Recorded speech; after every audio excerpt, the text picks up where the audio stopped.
بسم الله الرحمن الرحيم. سبحان الذي أسرى بعبده ليلا من المسجد الحرام إلى المسجد الأقصى الذي باركنا حوله لنريه من آياتنا إنه هو السميع البصير. وآتينا موسى الكتاب وجعلناه هدى لبني إسرائيل ألا تتخذوا من دوني وكيلا ذرية من حملنا مع نوح إنه كان عبدا شكورا. وقضينا إلى بني إسرائيل في الكتاب لتفسدن في الأرض مرتين ولتعلن علوا كبيرا. فإذا جاء وعد أولاهما بعثنا عليكم عبادا لنا أولي بأس شديد فجاسوا خلال الديار وكان وعدا مفعولا. ثم رددنا لكم الكرة عليهم وأمددناكم بأموال وبنين وجعلناكم أكثر نفيرا. إن أحسنتم أحسنتم لأنفسكم وإن أسأتم فلها.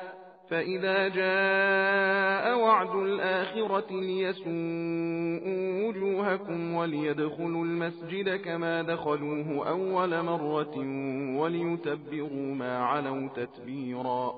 عسى ربكم أن يرحمكم وإن عدتم عدنا وجعلنا جهنم للكافرين حصيرا.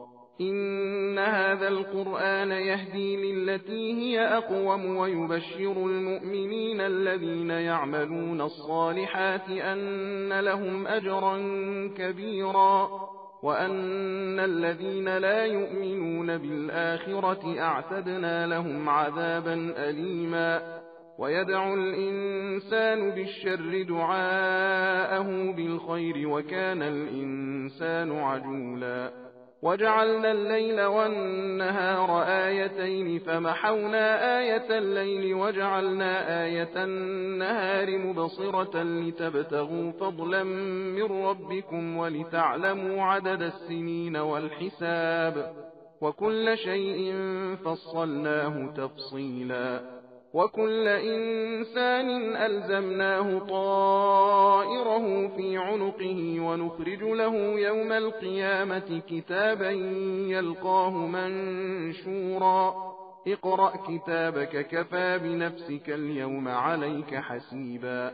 من اهتدى فإنما يهتدي لنفسه ومن ضل فإنما يضل عليها ولا تزر وازرة وزر أخرى وما كنا معذبين حتى نبعث رسولا.